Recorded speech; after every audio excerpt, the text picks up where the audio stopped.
tonight. My name is Dr. Jean Brody. I run the online graduate program in arts administration here, and I'm really happy to see all of you here to hear Emiko Ono talking about the changes in our cultural workforce and the research that she's done both in California, and I think tonight's going to focus on the Philadelphia area. A little bit, yeah. So yes, maybe. Okay. So before we get started, I have a few introductions and thank yous to make. So first I would like to introduce our Dean, Alan Sabinson, the Dean of Westfall College. And we have a number of faculty members in the House in Arts Administration and Museum Leadership. And I particularly want to thank Neville and Julie for stepping in with some last minute things that they needed taken care of. And Neville over here, and Danielle Rice, and we also have some folks from the Cultural Alliance. Maud is right here, and Michael, and who else is here from the Cultural Alliance? Oh, Stuart, great. Okay, and anybody else? Did I miss? Okay, and Lindsay Silva is here from the Mayor's office, and also, thank you. So, just a quick review of what we're going to be doing tonight. Emiko's going to be talking, Emiko's going to talk in a few minutes. We'll have the talk and we'll have a short discussion afterwards. Some people in our group need to leave immediately after the talk to go to their classes or other obligations. So we'll have a little break. Anybody who needs to leave can leave. We will have a discussion for a little while in this room together. After that discussion, we're going to break out. The food and the drinks will still be there. We can those who would like to stay and are able to can continue the conversation. There is going to be one group led by Julie, like an alumni gathering. So those who are alums of the program can sit down with Julie and some other alums who may be here, with quite a few alums in the crowd, I think, and a chance to discuss the presentation and the discussion that we'll hear. And anybody else who would like to stay, we can form one or more other groups, depending on how many people would like to continue the conversation. Before we get started, I also have a few thank yous. I would like to first of all thank the Drexel Rankin Scholar in Residence program. This is a program that brings artists and scholars and practitioners to Drexel for the benefit of our students, to bring people from the field to the programs.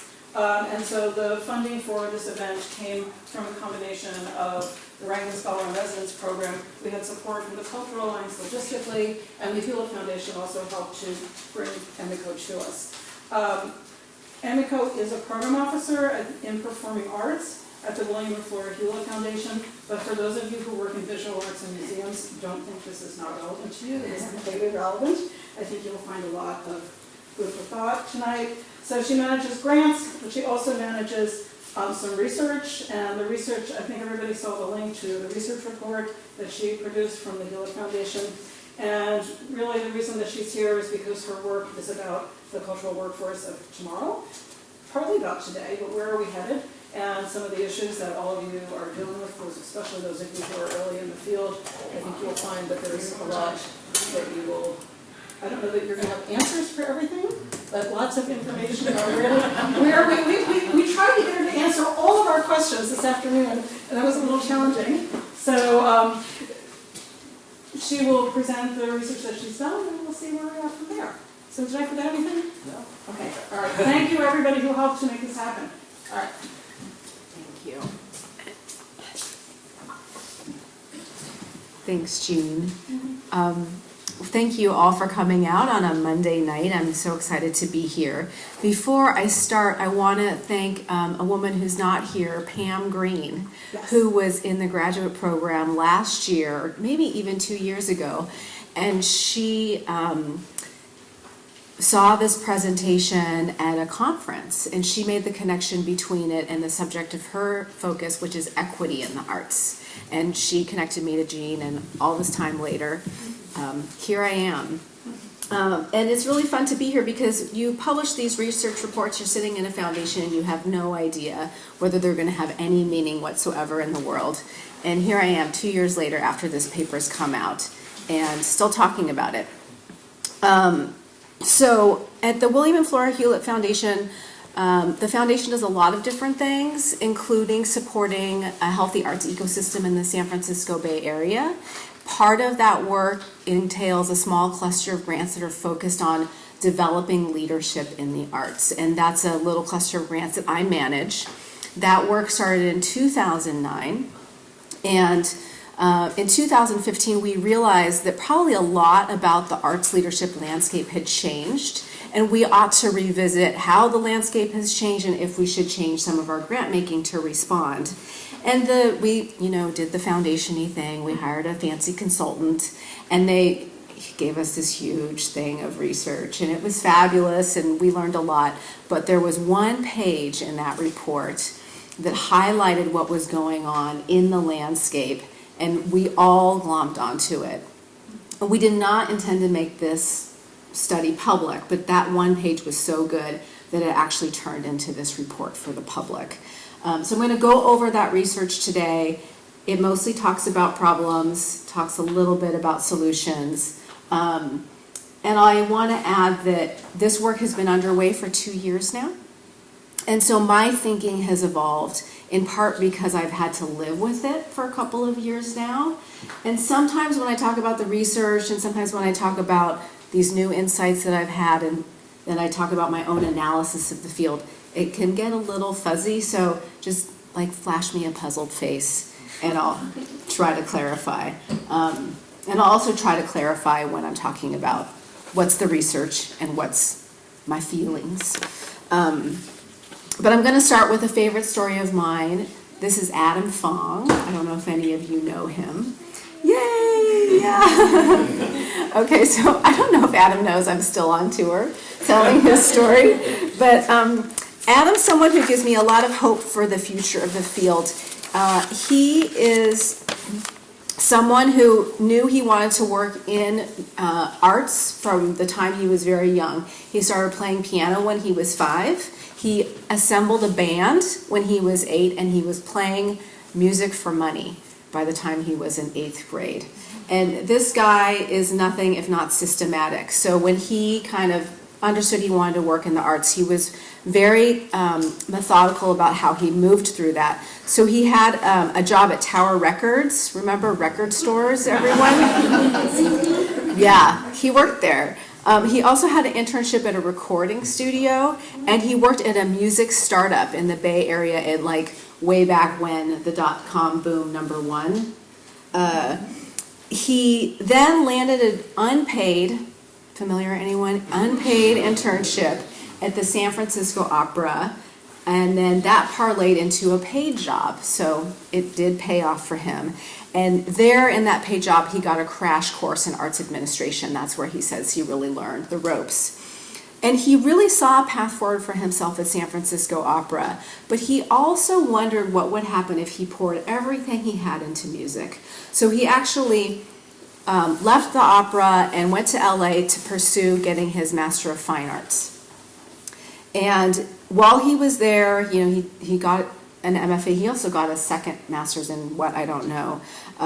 But on the side, he did what Adam had always done his life. He played, he composed, and he continued to produce concerts. And so by the time he graduated in 2006, he had a really keen understanding of what the field needed. He had these specialized degrees, and he moved back to San Francisco. And I love the language that he uses. He moved back to San Francisco to seek out a position to work from and to grow in. And I'll hopefully get back to the work from thing later. So no good story is good without a little plot twist. So enter Charles Amerconian. Does anyone know Charles? Okay, if you were in the tiny world of new music, you would know both these guys. It's a tiny little field. So Charles too grew up in music. He is a composer.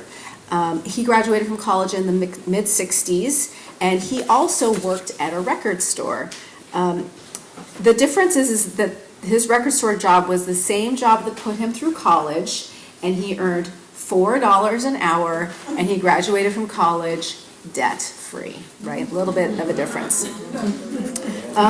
So, yeah, I know, people are shaking their head in anger and disbelief. I know, I feel the same way.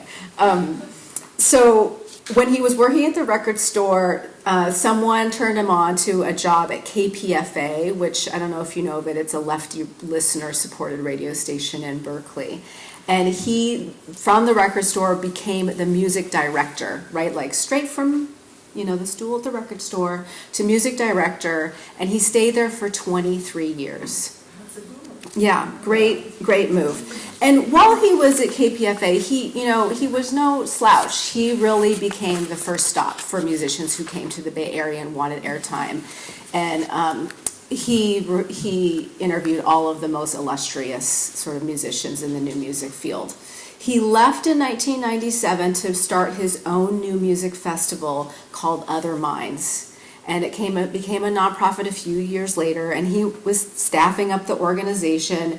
And you can probably see where I'm going with this, but here we are. Charles knows how to pick talent, and he could see talent miles away. So when Adam came across his threshold, he hired him on the spot, and they worked so well together. Adam was hardworking. Charles was a terrific mentor. Charles just handed stuff off to him, and Adam's responsibilities grew at a steady clip throughout all of his time at Other Minds. He became the managing director. He ran the budget. He ran all the staff meetings, and he was the backstop for everything administrative, which was so great for Charles because his title says executive and artistic director, but really his heart was with the artistic side. But he also ceded a lot of artistic work to Adam. So for instance, Adam was having input on the artists that they were bringing in and even the pieces they were playing. So when I met them in 2011, they did not say as much, but I really felt that Adam was the heir apparent for Other Minds. And I met them because our foundation funds these organizations. And they never said so much, but indeed I learned later that behind the scenes, these two were talking about succession together. But the thing that was very clear is when that transition would happen was very unknown to both of them. Adam knew the budget inside and out, and he knew the organization couldn't afford two high-level positions. And Charles was super open, as he always is, about the fact that he needed to continue working for financial reasons. And so there was a lot of transparency in all of this. But a couple of things were happening alongside this. Adam was also continuing to play and compose and produce on the side because this guy can't not do it. And he also got married and he had his first child, Adam did, while working here. And because he was doing the side work, he continued to develop his sense of what the field needed. He felt that the field was a little difficult to enter. He saw some equity issues in the field, and he had some ideas about how he wanted to address it. So he and Charles and the board talked about the potential for Other Minds to take on some of those ideas. And really the board and organization decided it wasn't the right thing. This is a $600,000 organization. It's small, it's relatively risk averse. And there wasn't just a place for this stuff to go and make sense, was the decision of the board. And so with that, and Adam's ideas about the field, Adam's growing need to support his family, and also the fact that transition was sort of very elusive in both of their minds, Adam decided to move on.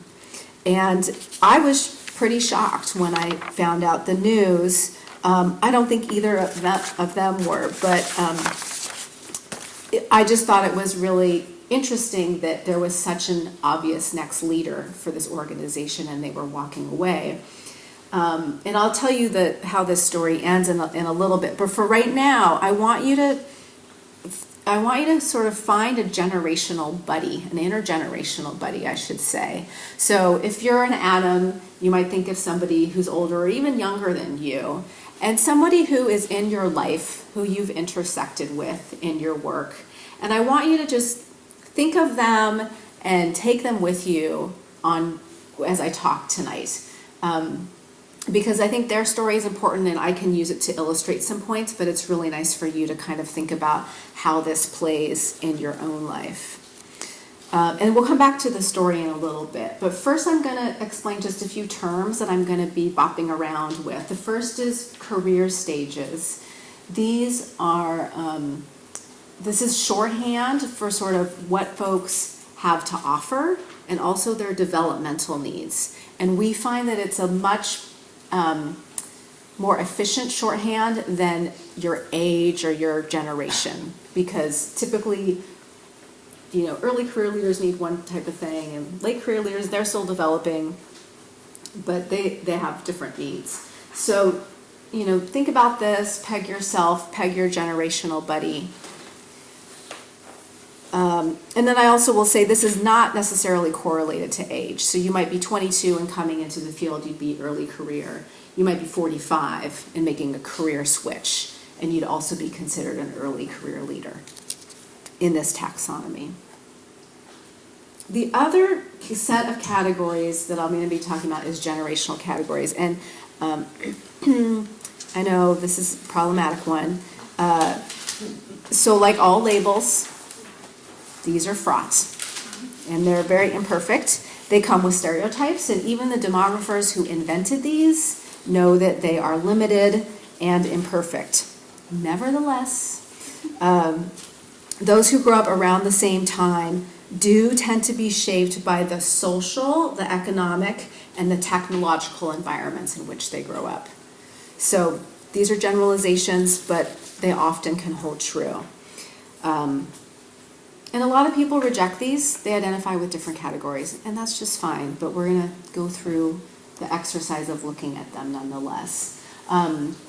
These are the generations defined: millennials, Gen Xers, baby boomers, and also we have folks in the silent generation still working in our field. I'm just going to go with the topmost category here. So people born between 1981, right, and 1997, am I right? Mm-hmm. Those are millennials. They were influenced by AIDS, those of their time. They were influenced by 9/11. The world was really a dangerous place during that time, kind of writ large. These folks were also digital natives. They are digital natives. They were the first children to grow up with highly programmed schedules, and they were more sheltered by their parents given these bigger things that were going on in the world. Their parents were really trying to protect them from the evils of the world. This influences their work style, which tends to be really highly networked, really highly entrepreneurial, and ambitious. Does this sound like some millennials you might know? Maybe. Maybe not. There's always exceptions. So let's just take a quick scan, and we can do this for each one, and you've got sort of the highlights there. Gen Xers, I'm a classic Gen Xer. I'm very self-reliant, and I'm very ambivalent about taking any more responsibility than is absolutely necessary. Baby boomers, their work is correlated to fulfillment and self-worth, for those of you who know those folks. And the silent generation, they tend to be very loyal and risk-averse. And I think Charles falls into the silent category, though I think he probably straddles boomer, silent. So I'm going to take a quick scan of the room, and you can raise your hand for the generation in which you most identify. It's not what you technically fit into. And if you don't identify with any of these, you don't have to raise your hand. But are there folks who identify as millennials? Uh-huh. So that's well over half the room. Hey. Gen X? Okay, this is like California too. There's not that many of us. Hold it down, Gen Xers. Baby boomers. Oh, this is interesting. So in California, so this is, I don't know, like 10% of the room. It's like 30% of the room. Are there any silent generation folks here? I know that generational term is super problematic. I didn't name it. Okay. No silence. There's usually one or two in the room in California. Okay, so how many of you actually identify with a generation that's not your own, like technically your own? We've got 1, 2, 3, 4, 5. Yeah, okay, 6. Their hands are slowly popping up. Yeah, that's fine. That's totally fine. Again, these are flawed. I just want to say that the generational categories and the career stages are not correlated. We often want to correlate them in our minds because of age and stuff. They're not necessarily. There is some correlation, but I'm going to be using them in an unrelated kind of way. I also just want to say about generations, it's not the only identity that we carry. It's often, for very good reason, eclipsed for other personal identities that we carry with us. So these are just sort of working in the background, but they can be fun and they can also be helpful to examine. Okay, I know that you guys are dying to know what happened to these two. And I'm going to get there eventually, but not right now. I know. You know Adam, so don't spoil over there. Okay, so I tell you the story for two reasons. So that's a really fabulous example of how leadership is interconnected. So our leadership is super intertwined with our personal selves. How many of you knew you wanted to work in the arts when you were like a teenager or younger, or thought you might? Okay. Yeah, that's 90% of the room, right? Really, I don't know that my uncle who works at the phone company had the same sensibility. He has a different sensibility about work. You know, for him, work is work. It's not part of his personal identity. So it's super wrapped up in both of these people's lives, as we saw. The other way leadership is interconnected is that it occurs in relationship to other people, right? These two are shaped very deeply by each other. Charles groomed Adam. Adam really allowed Charles to do a lot of what he wanted to do as a leader. So it's a two-way road. And just think about, how has your leadership been helped by someone? How has your leadership been hindered by someone, right? Not intentional, but it's really, we're working in context with each other. And then the last thing I'll say about interconnection is that all of these kind of interactions that happen, our personal passions, our self-identities, our work with other people, they're like chemical reactions. We don't quite ever know what's going to come as a result of them. And those chemical reactions in organizations and with individuals is inextricably tied to the shape of the arts sector. So what these two decide to do with themselves and with their organization has a big influence on actually what the arts sector looks like. The other reason I tell you this story is that they actually also exemplify a lot of the findings that I'm going to go over later, so it's quite convenient. But I'll finally tell you the end. So this has a really positive outcome.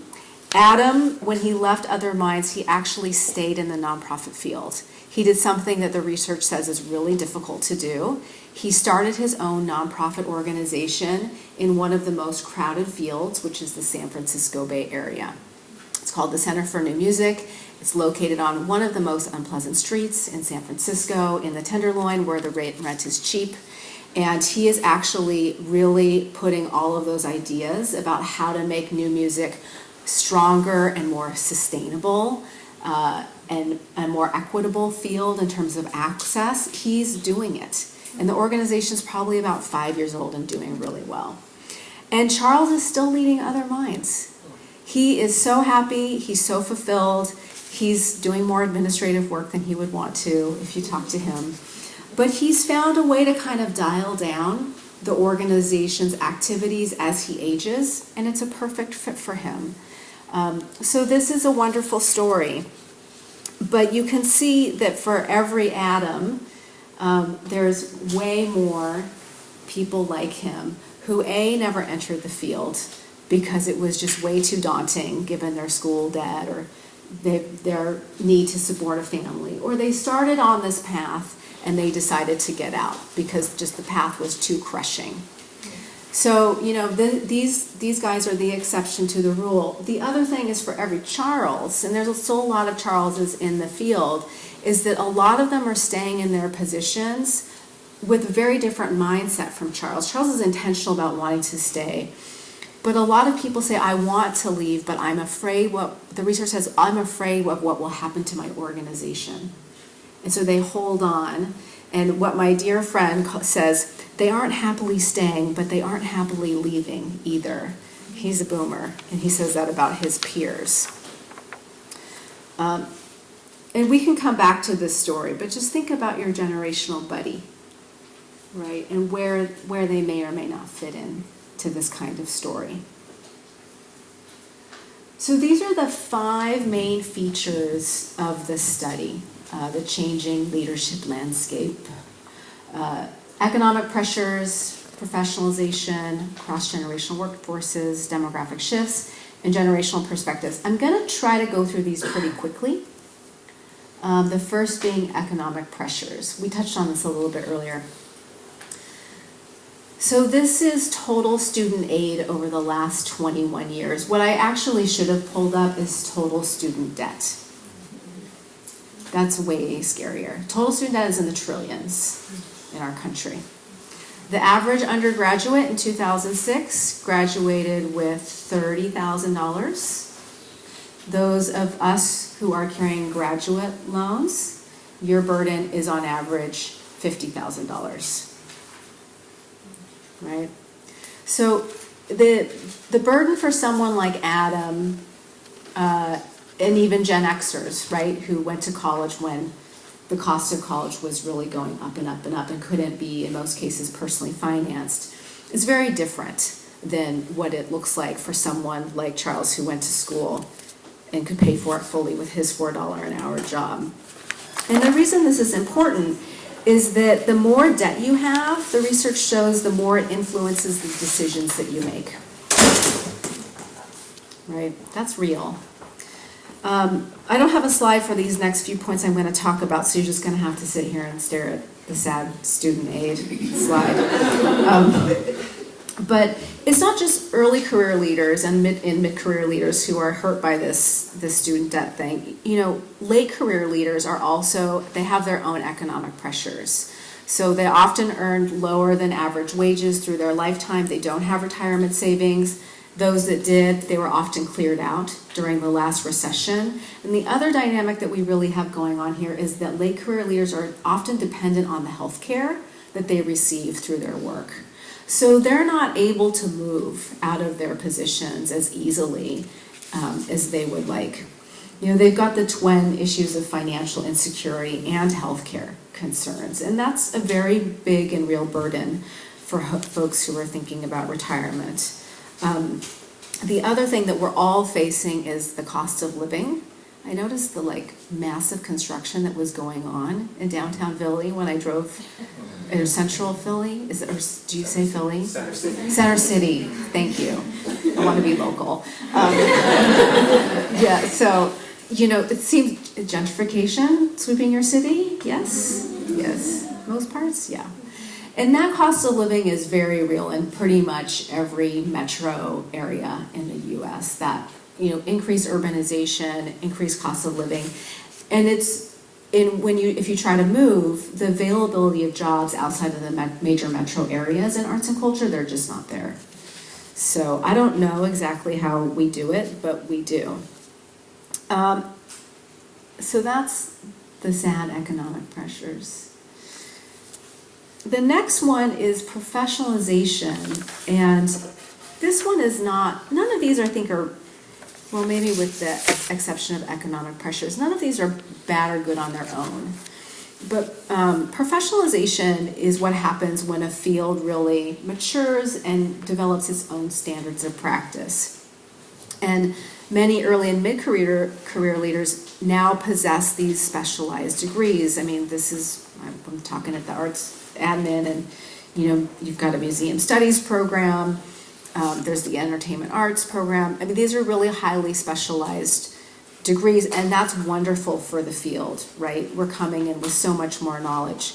But it also means that early and mid-career leaders who do have this kind of more professionalized education, they have really elevated expectations around what kind of work they're going to do. So they graduate from college and they want roles with actual influence. Imagine that. They want rapid career advancement, and they have concurrent salary expectations. What I really like about millennials is that they actually value themselves, and they really expect to be paid more, and they also want to have families, and they expect that to fit into the picture too. But it also means that these really educated and entrepreneurial professionals are often leaving our field to seek, more pleasant opportunities in fields that will offer all of those things: salary, responsibility, leadership status, management experience. Rather than staying in the nonprofit field and just grinding it out, and maybe they'll get there in 10 years. So right now, our field really is not really offering people meaningful responsibility, career advancement, and better pay. So this is the other side of the coin of professionalization. And the thing that really concerns me about this is that who can afford to get a degree, right? It's very difficult to actually get a toehold in the field unless you have one of these degrees now. And in fact, a student I talked to earlier today, she said that the reason she's in this program is that she's in the graduate program. She said that she was, for many job opportunities, one of the last 3 selected. Someone's nodding their head, and yeah. She was always in the final round of interviews, and she was never actually given the job. And a couple of times it was cited, you don't have education, we're hiring someone who does have this other kind of degree. And so she felt like she needed to in many ways. I mean, she's clearly learning from the program and getting a lot from it. And she talked about how this network is something that's been hugely important and not expected for her. But, our field kind of requires it at this point in time. So here's where you get to talk to each other. So you get to pick a neighbor and just talk for a few minutes about how these two findings, economic pressures and professionalization, connect with each other. Okay, you have to talk. And it's going to be really hard for you to stop talking in 2 minutes when I ask you to.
Nearing my favorite slides, which are about demographics and revealing my nerdiness.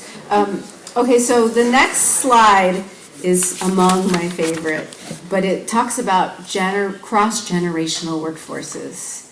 And this is the composition of the workforce in the US from 1980 to projected out to 2060, and it's coded by, color-coded to generation.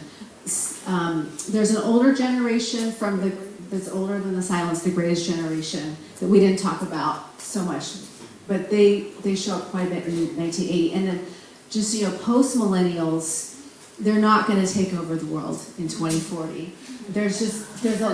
The categories have yet to be determined. So we agreed to, me and Rebecca Ratskin, she ran all this data, the wonderful researcher, Rebecca Ratskin, we decided not to code the projected categories. So what I love about the slide is it tells you why the baby boomer mindset is predominant in so many nonprofit organizations right now.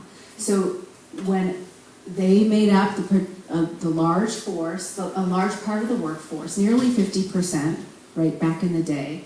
The other thing you have to remember is that a lot of boomers came directly into their organizations as the founders, executive directors, artistic directors, right? Like Charles, they just slid into that role.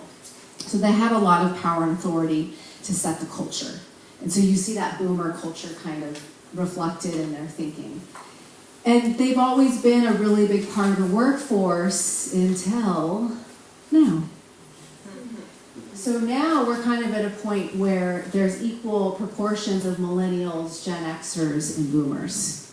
And this is why sometimes we experience generational discord in our workplaces. So, there's an awkward laugh. Yes, me too. So you see different people at different life stages, and you see people with really different career needs, and you still see people with really different frames of mind around how the world ought to operate, right? People who are really innovative versus people who have a penchant to be more risk averse. Those are just some of the highlights of this slide. Okay, I'm moving on.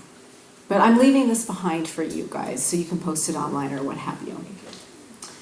This is Greater Philadelphia's workforce. It's the same data, but trended out in a slightly different, more detailed way. And, if you fast forward this a little bit, you've got like 30% boomers, 30% millennials, and then the Gen Xers are like, trailing along at, 27%. So relatively equal proportion. Here's the raw numbers. We got geeky, Rebecca and I. Here's California for fun. And yes, California, the millennials have eclipsed everyone in California, just so you know. They're like, and you can feel it. You can really feel it. The change, I feel like it's been more abrupt there than in other places. So, okay, we get to talk again, but this one is really hard for people to come back to, so, because you have a lot to say, but you get 3 minutes. When it comes to cross-generational workplaces, I wish. And then you're going to share a few of your wishes.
Wishes? Yes. So I was talking to Megan, one of the big wishes I have with cross-generational workplaces is that younger generations actually have a voice at the table when it comes to the organizations and how we tackle within the community. I think that's one of my biggest wishes, is that we're being really excluded because of the assumption that we don't have the experience or the wherewithal to actually have an opinion or. Right. I have a slide for you later. Younger people have a seat at the table. Do you think your generational buddy would agree with that wish? Yes. Okay, that's good. Other wishes?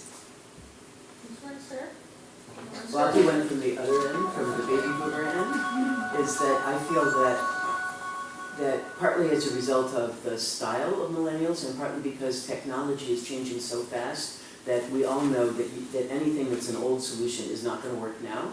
So I feel very often that my experience is less counted and less appreciated because the value of experience in the world we're living in right now is not as great. And where I do have lots of experience in dealing with like staff and board and organizational change and those kinds of things, that's not something that somebody like coming right out of graduate school has any way of knowing. I have the same slide for you later. Yes. And so I heard a couple of different things. I'm going to try to summarize. One is which your experience is discounted because the world, it may be discounted because the world is changing so much. And I heard in that potentially a level of kind of discount from others, but I think there was also, I heard maybe some recognition of discounting on your own terms because you recognize the world has changed so much. Is that true or no? No, that's true too. Both sides, okay. Do you think your intergenerational buddy would agree with you? Yes, I actually have an email and text buddy who's in her late 30s now. And it's been really a wonderful relationship because I've literally helped her out of jams and she's helped me out of jams. And so we like madly text each other and go, this is what's happening, what do I do?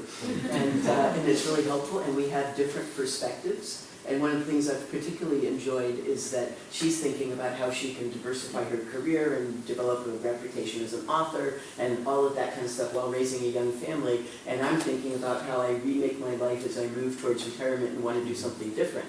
And in some ways, it's the same problem. You should come on the road with me, Mom. Next will be a life-size slide. Yes. Yes, wish back here. I feel like I often hear from people on all sides of the generational spectrum about kind of resentment that they feel towards people of other generations, like, oh, young millennials coming in here and changing things, or, you know, whiz kid with their advanced degree getting a promotion over me or whatever, versus millennials being like, oh, well, this person won't change, or this person won't, you know, train me or mentor me or whatever. And I just wish that we could kind of move past that or find a way to deal with that. Wish we could all get along.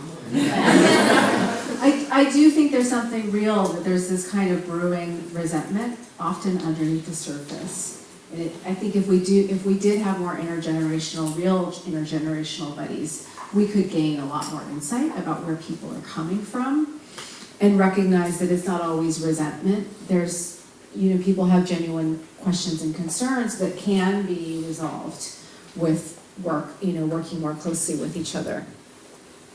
Okay, demographic shifts. I could super geek out on this for a really long time, and I'm not going to because we have things to do, like sleep later tonight.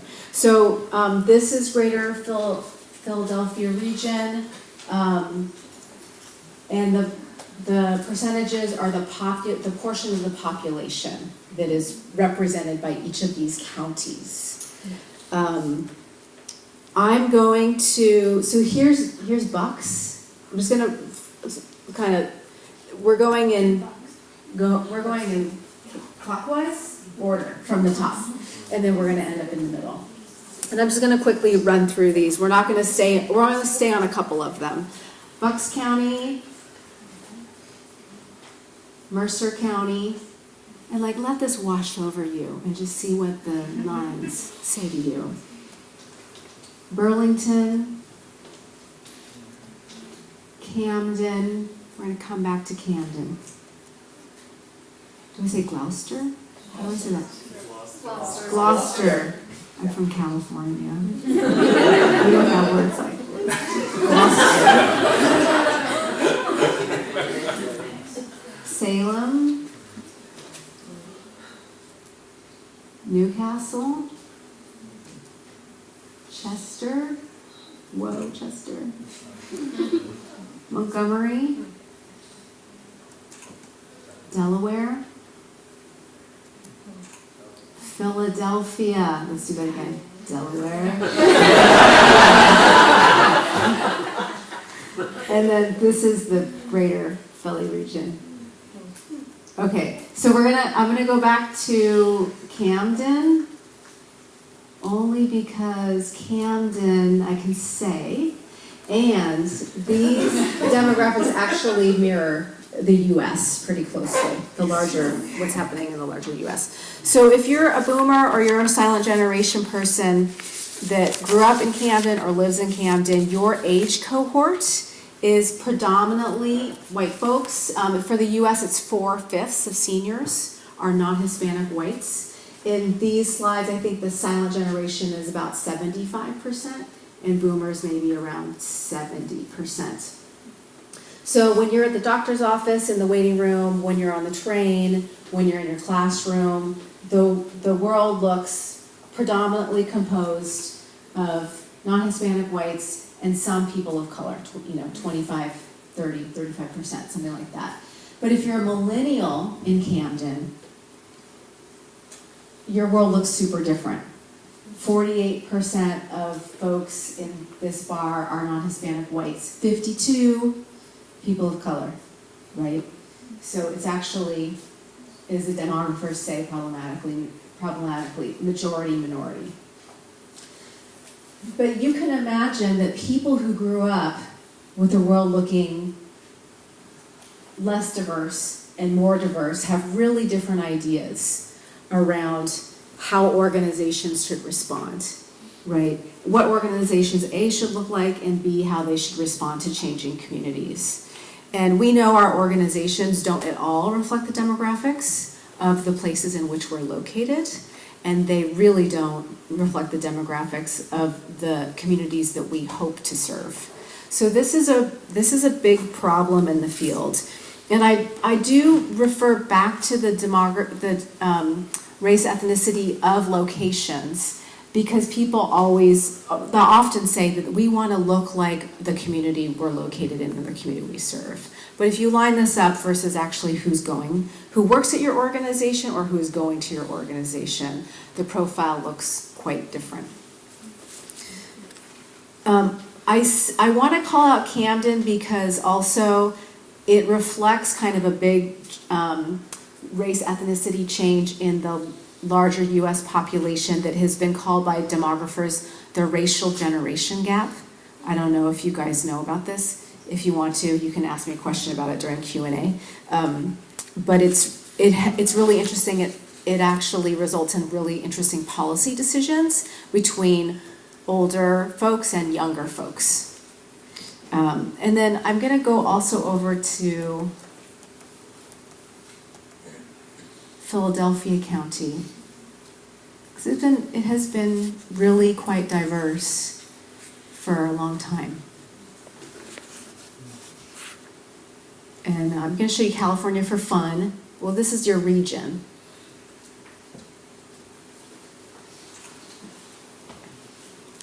And then this one goes from silent at the top to millennial at the bottom, and California is reversed. So sorry, we're working with two different slide decks. But here's California. So the difference is we have much fewer African Americans in California. But probably more Mexican food. I don't know. Yeah. So that's those two. So I just want to put the emphasis on the fact that our exposure to different races, ethnicities, religions, sexual orientations is what really shapes our generational perspectives. It's one of the features that shape that.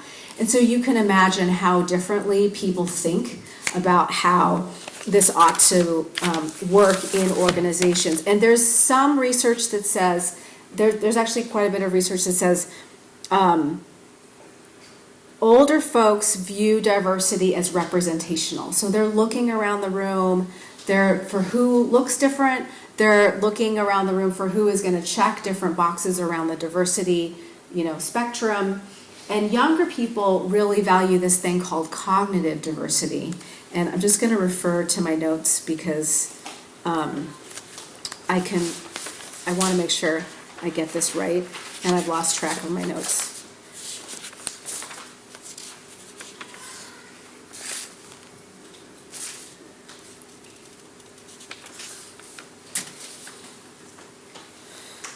So cognitive diversity is, they care about the diversity of thoughts, ideas, and philosophies that people contribute, which is definitely impacted by your many identities.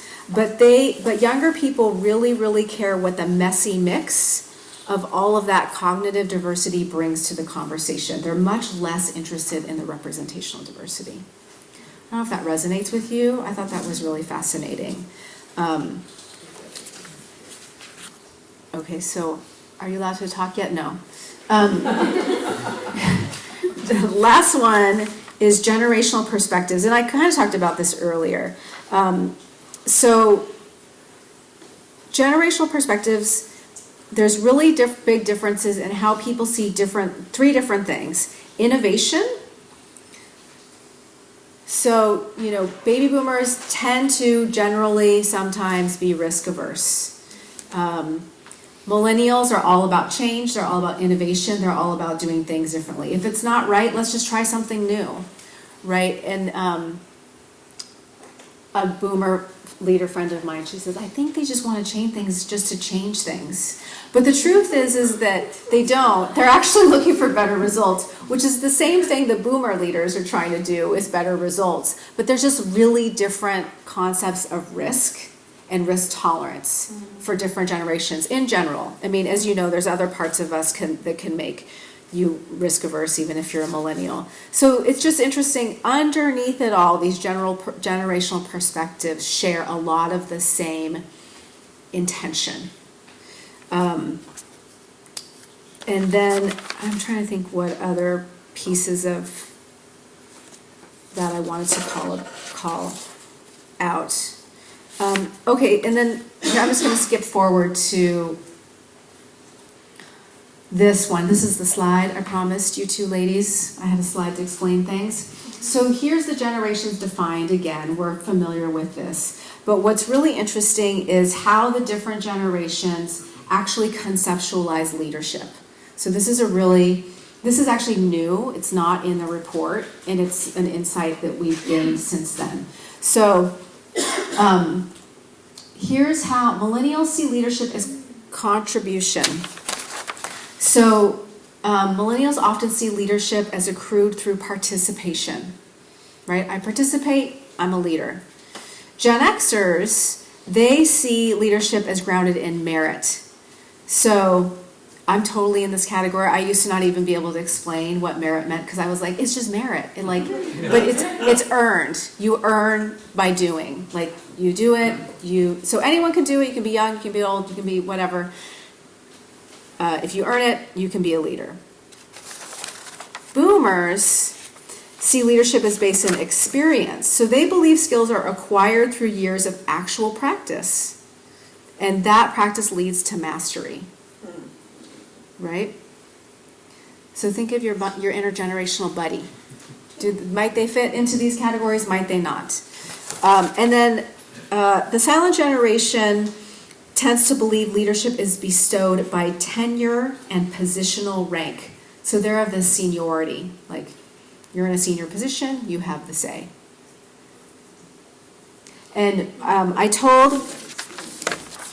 So I love showing people this.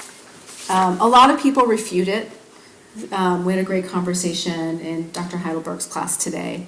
People saying whether they did or did not agree. Like, and people were sort of putting together their own leadership horoscope. Like, oh, I think I'm 30% contribution and 40% merit. You know, which was really interesting. And it's fun to like see which parts of these resonate with you and which don't. But I love to tell this story. So I was doing this talk for a pretty diverse staff in California, and I told them this. I told the group this quote. So this is from a 29-year-old millennial manager. All points of view on this team carry the same weight. People have the freedom to express themselves, whether they have 30 minutes or 30 years of experience. Right? That's like perfect for my little chart. And then the boomer leader in the room, she pounds on the table and she says, she's very excited. She says, where is the wisdom in all of this? But I want to know, where is the wisdom? Which is very much like the experience frame of mind, right? And she was genuinely, rightly concerned for like the wisdom that had been accrued in her life and in her organization. And it was awesome because it was so uncomfortable that moment. And it was really hard for people to see outside. It's really hard to see outside this frame. If you believe, like, you know, and a lot of people, I will say, is like, I paid my dues. I pulled myself up for the ranks and I made nothing, so that should be the condition that everyone else shares. You know, and we see that. We see that a lot in the field. And I'm sure that when millennials get older and Gen Xers get old, we're going to have our own fabulous blind spots that we're projecting onto everyone else too. So it's good to know about this. Okay, so now you get to talk one last time, and then I'll land the plane. What am I taking away from looking at the landscape? And think about your intergenerational buddy.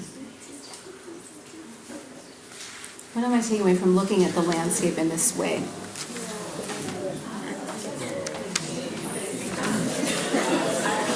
Yeah, no problem.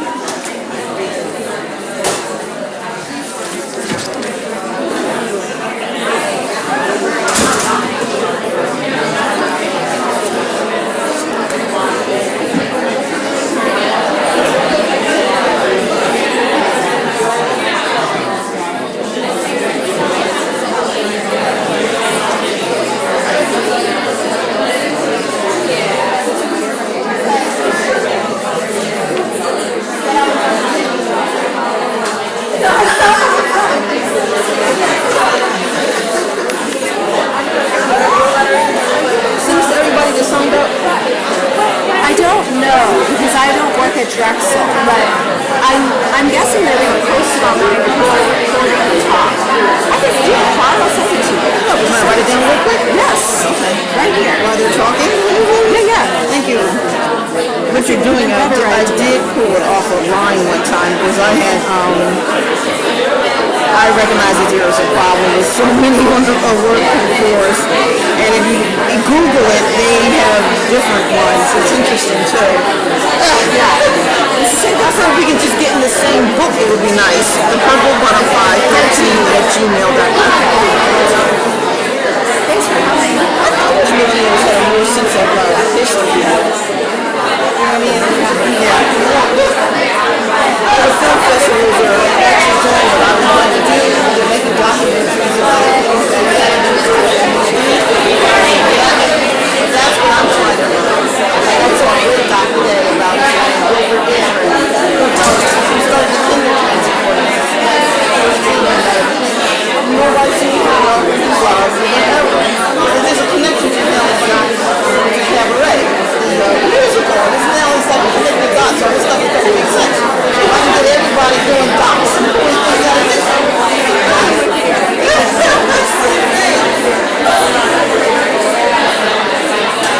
Okay. I would ask you for your insights. I would ask you for your insights when I'm way over on time. I'm sorry, I have no idea.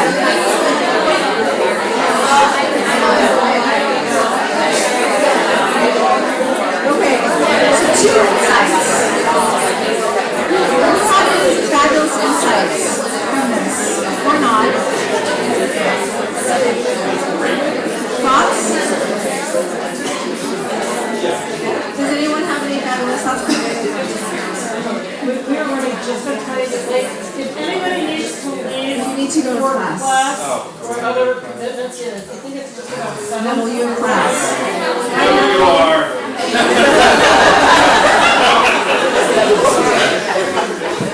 Okay, you can talk about your fabulous insights in class.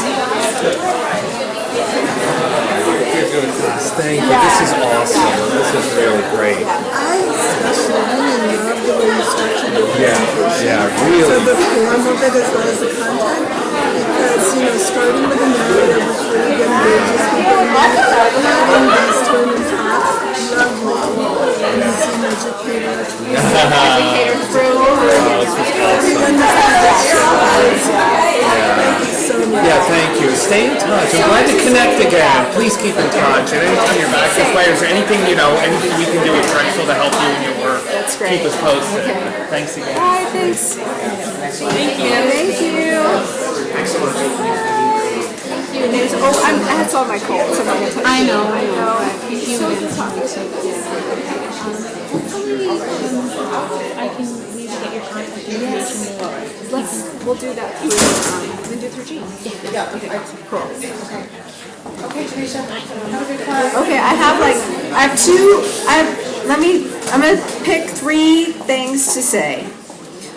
Okay, so the really obvious thing that's happening here, well, do any of you have insights about looking at things this way? Or just make you down, or?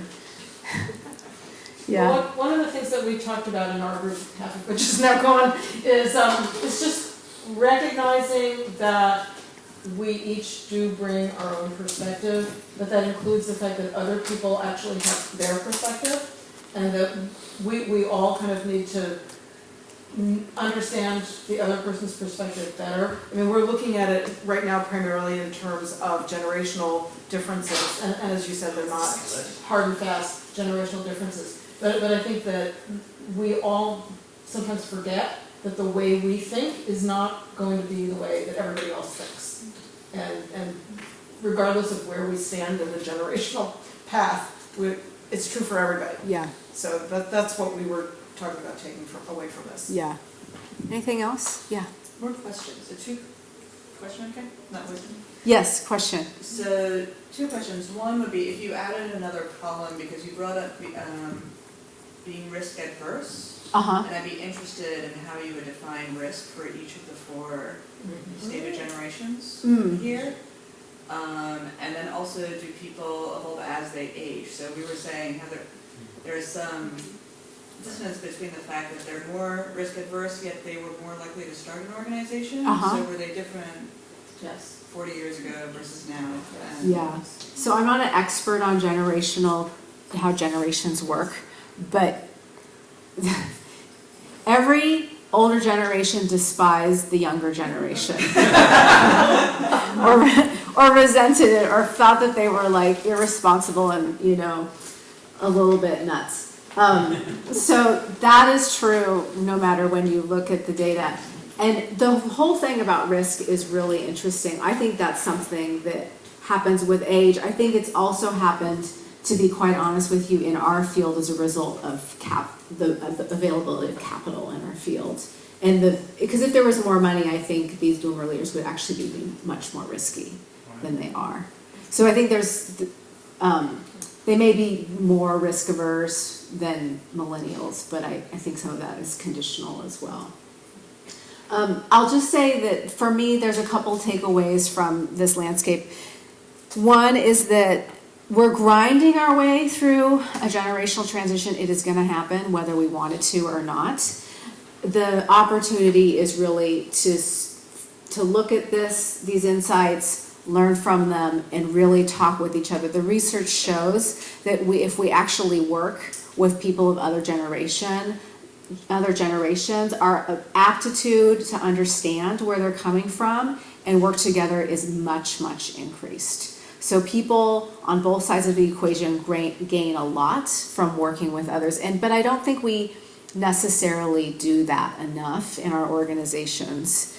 Partly because it's structured that way, partly because of how power works, and partly because we just don't put ourselves out there for those kinds of things. So everyone should have a real intergenerational buddy, like Maud does. The other thing I just want to call out is that I really feel like this is very, very important to pay attention to, because every day our organizations, our leaders, our field is asked to do more and to know more for more and different people. That is sort of the hallmark of our field right now. And the only way we're going to be able to rise up to that challenge is by bringing every single asset we have to the table. And that means having a staff and having the ideas that reflect the populations that we want to serve. And with all of those assets, I do think that we can rise to the challenge. I think it will mean changing our organizations. That's part of rising to the challenge. But how can we really make sure that we deploy everything we have now for the moment, but also for the future? And how much time do I have for questions? Maybe I think we can go till a about. couple? Maybe about It's 7:07 right now. Till about 7:30, and then we'll break and see if anybody wants to continue outside. Yeah. Thank you very much. Oh, Thank you. you're welcome.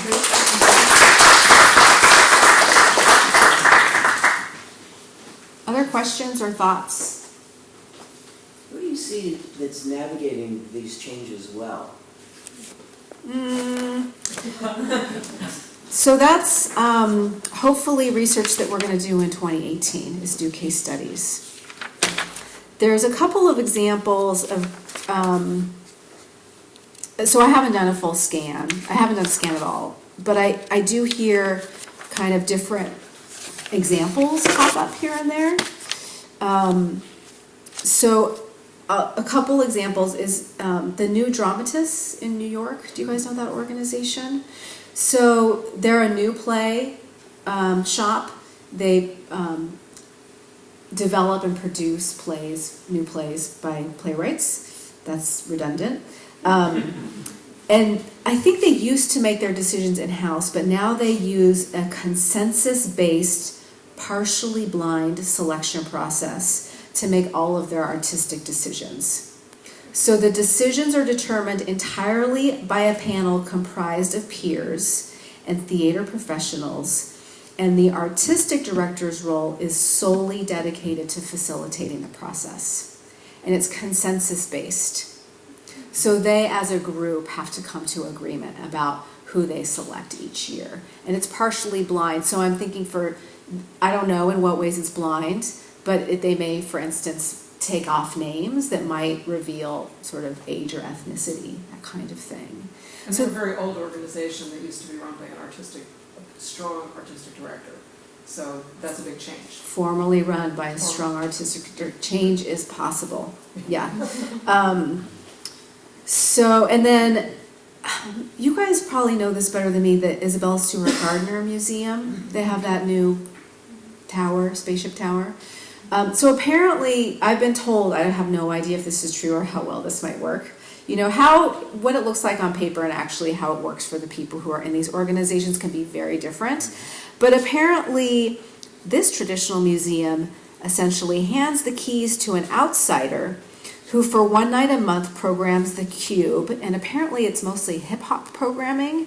And if you go there on that night, apparently the audience is like tremendously different than what is normally there. I have issue with that, and my issue is that if you're transforming an organization for a day, for a night, or for a day of the week, or for a day of the month, I don't think you're really transforming your organization. But it's a start.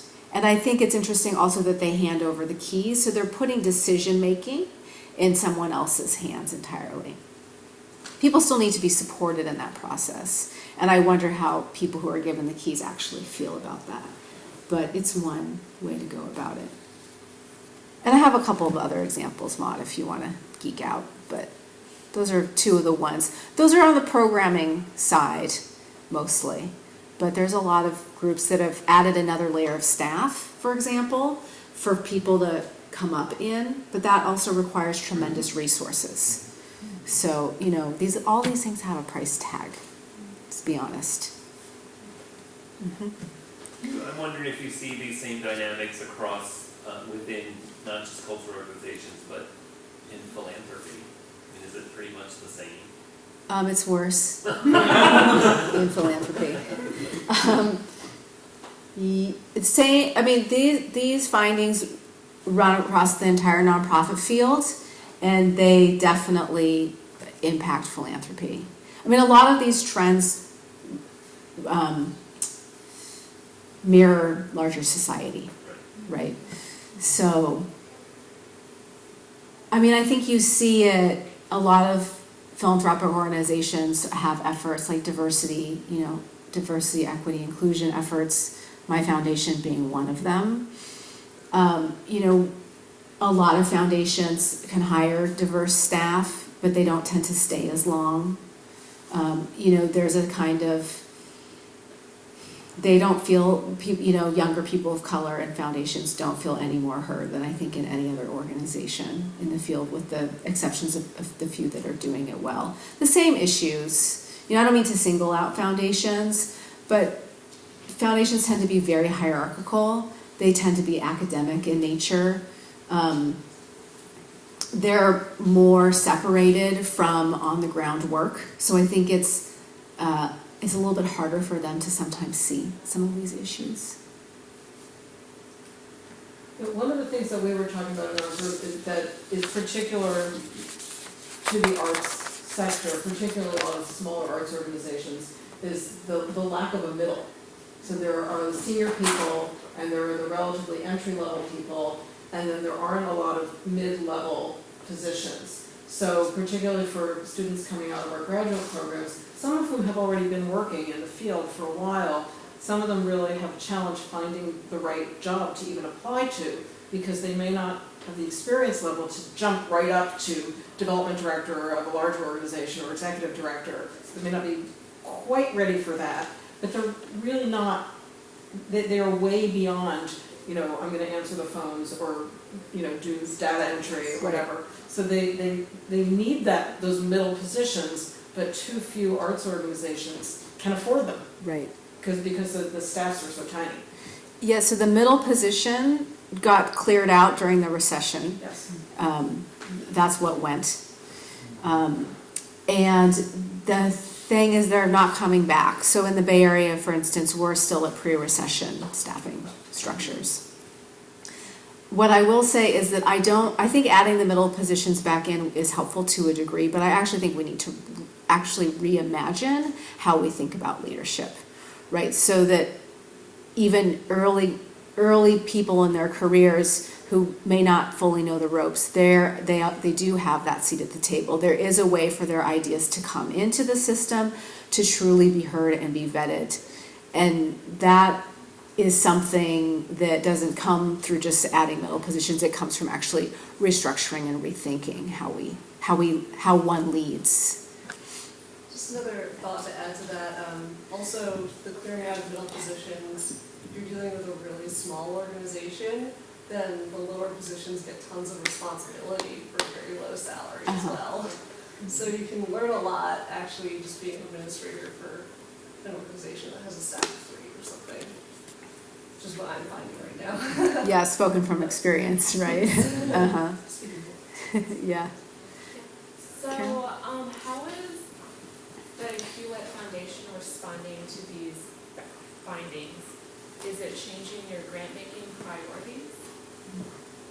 Or We need to have a martini.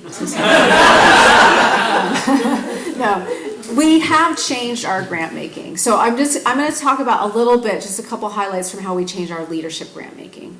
So we used to fund only emerging arts leader groups that are those built by and for emerging art leaders that kind of added this new level of infrastructure, professional development and networking outside of one's organization and in a region. So we've been funding those in California for many years. After this research, we actually added quite a few grantees to that portfolio, including several LLCs that are not nonprofits, that are providing pathways for young leaders of color that are non-traditional. So people who do not have degrees, but who can get the kind of mentorship they need from really critical thinkers in the field. So there's an organization, for example, called Public Matters. They work at the intersection, they're in LA, they work at the intersection of civic engagement and the arts, more in the civic engagement realm. They wouldn't call themselves an arts organization. We added them to the portfolio because we feel like really widening the umbrella and thinking about how leadership is developed is a part of that. So that most of the changes have been specific to the leadership portfolio. We also tried to develop a statewide network that would focus on equity in the arts, and we just closed it down. And that's what we should have a martini over. Not because it wasn't problematic, it just we couldn't get the group to gel. There was too much difference for kind of a unified vision to emerge. And we really feel like equity has to be a big agenda for the field. And so we were hoping that it might happen through the arts leadership grantees, but it was for a lot of different reasons that are now very obvious. It didn't work. But we're going to try to pursue an equity agenda in a different way, actually, starting next year. This thinking has not really changed our grant making in the larger portfolio. And I think that says a lot about our own readiness to change, about our own readiness to fund the kind of change in the field that we think would be good for it. But we also have an opportunity to do that again this coming year. We're actually doing a strategy refresh in our organization, and my hope is that this research will really feed into that effort. So I think there's an opportunity for our larger grant making to change. One last question? That's okay. Yeah. What have you extrapolated to the next generation? And if so, what are the factors that you extrapolated? Post-millennials, I don't know too much about them. I've read a little bit and I don't remember anything. Does anyone know anything about the post-millennials? I know anxiety is actually one of the factors that they face. And you can imagine why, because the world is a really scary place right now. And I don't know what it will mean for how they lead. I don't know. But that, I mean, as you can see from that slide, post-millennials are actually going to be a generation to pay a lot of attention to. I mean, I'm a Gen Xer, and you saw how much I talked about the Gen Xers. Not at all. We are sort of the neglected generation. We're a small population within the workforce, and we don't tend to be super vocal. And we don't go for leadership positions as a general kind of attribute.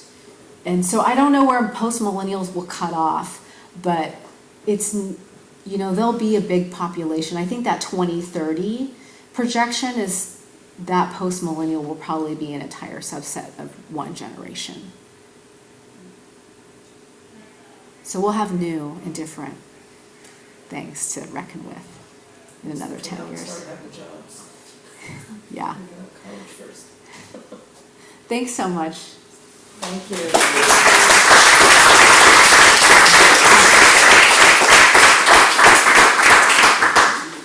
So anybody who would like to stay and continue the conversation, or is just still hungry, there's still some food and drink outside. And Julie and I guess Carly are going to lead the alumni group if there's still some lungs in the room. And anybody else who wants to keep talking will be here. Thank you for coming, everybody. Thanks, Al.